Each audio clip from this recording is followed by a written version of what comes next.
2 Corinthians 12, verses 7 to 10. It's the Apostle Paul.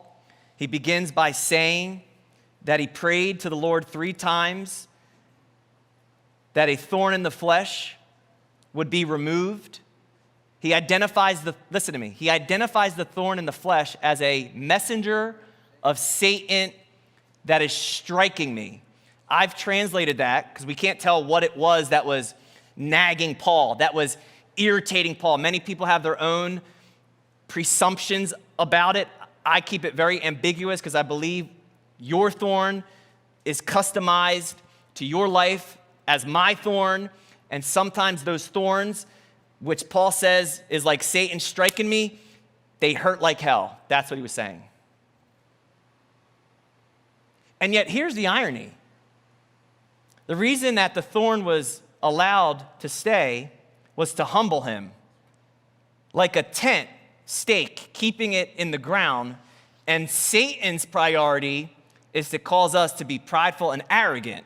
So even if the enemy was the one snooping around the Apostle Paul's ministry, trying to get him to feel more highly about himself than he ought, God, because Paul's eyes were on him, used the thorn to humble him.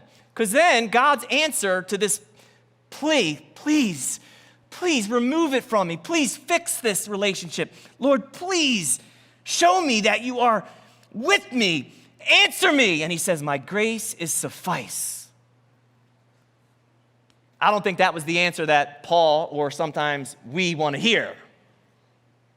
But here's why. And Paul nails it, pun intended.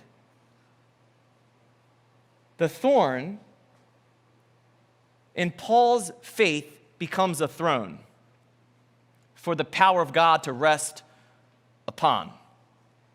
And many of us want that thing in our life that is an irritant, we want it removed.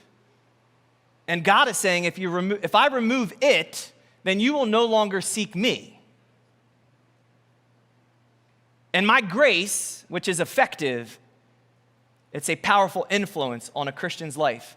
I would say the ministry of thorns is more effective than the ministry of thrones.